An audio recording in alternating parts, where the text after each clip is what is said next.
Hello, I'm Samantha Snyder, and this is an exciting video. So I've been desperately trying to figure out how to put this story together and tell it the right way, but I'm just going to start at the beginning.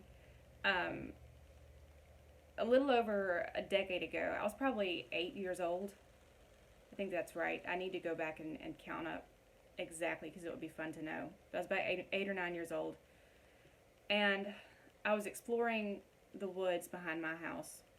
My cousins were over, and my siblings and my cousins were all looking for something to do. And we were out exploring the woods, and I found this tree. It was this old dead tree.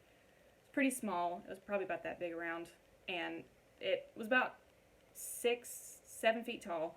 And at the bottom, it kind of curved out like this, and there was, where the roots were rotting away, there was sort of this arched doorway, is what it looked like. And I looked in there, and I noticed that the way the roots were crumbling had created what looked like the face of an old man with a long beard. I had a vivid imagination as a kid. I had been reading tons and tons of fiction novels ever since I learned how to read. And because of my love for those stories, I had been wanting to write myself. Now again, I was 8 years old, and I had tried out some different story ideas that were just ridiculous and hilarious, and it's fun to look back on them now. Sometimes I'll open up the old documents and just laugh. But when I saw that little man in the tree, it just kind of, something about it was so interesting to me and posed such a cool idea of this sort of this tiny woodsman that was just basically one with nature and lived in a tree.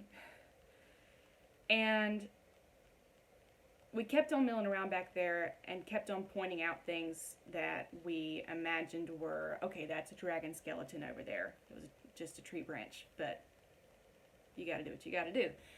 And kept on seeing things that we could turn into something fantastic. And the more we did that, the more excited I got about, man, I could really turn this into like a story, like a whole other world with these bizarre characters and dragons and magic. So when we came home, I got out a piece of paper and a pencil and started writing a little story. I want to say the characters' names were initially like our actual names. I didn't even come up with fictional characters to start with. But from that day on, I was hooked on this story and on this other realm that I created. The next thing I knew, I was really serious about this book. And like I said, I wasn't even 10 years old yet. So it was just a little girl chasing down a dream she had to publish a book one day. Fast forward a couple years, the idea had grown into a fairly large manuscript that I was still working on. I was good at typing on Word, so I had transferred the story there, and like every day after school, I would just sit at the computer and just rattle away at the keyboard. And just the ideas kept on coming to me, and I was having so much fun making up characters and making up a whole world. I mean, it was the perfect thing for a weird, nerdy girl who loved to read books to do to entertain herself. Fast forward a couple more years, and I was even more serious about it. I had changed it 100 times. It had gone through some really weird phases, based on like what movies I'd been watching and what was interesting to me. I had realized I'd made stupid choices about different plot changes, and I changed them again. I had family members read the book or the pieces of the book and tell me what they thought. I used to plop my little brother down and say, okay, you're going to listen to the story, and would read it aloud to him to get his reactions on things. Owen, I love you. Thank you for being patient with me. If you didn't know, I was part of a family band for 12 years growing up, and so when we were on the road, I would take our family laptop with me, and I would write while we were riding down the road in our minivan. Watching movies, reading books would give me ideas. I could hardly watch a movie or read a book without having ideas for my creations. And that still to this day happens, actually. But it's stuck. You get where this is going. Fast forward to today. I'm publishing the book in a couple weeks. Crazy. I never could let that book go. It's changed a ton. It's barely recognizable from what it was when I started, but the heart is still the same. The soul is still the same. That little man is still one of my favorite characters in the book. And yeah, I wrote a book.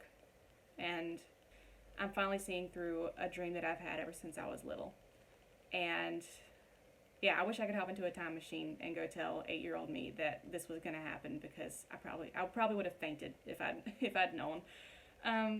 But yeah, it's just fun, and it's really special to me. These characters are like my friends, basically.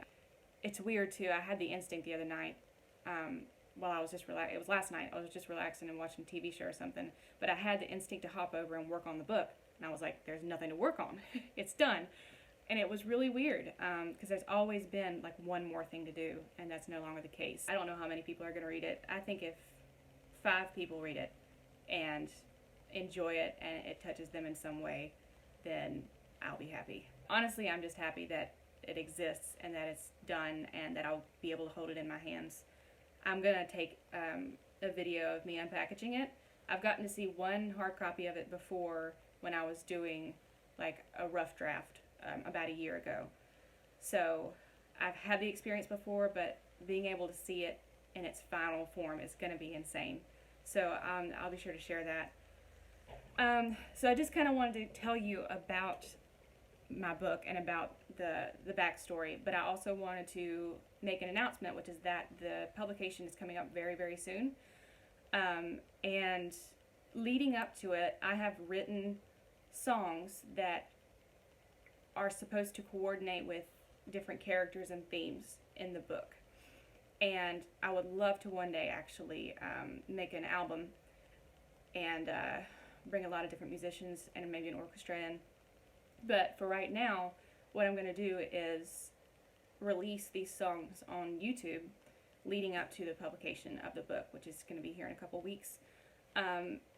So keep your eye out, because the Map of Griffyngrein series of music is going to hit YouTube very soon.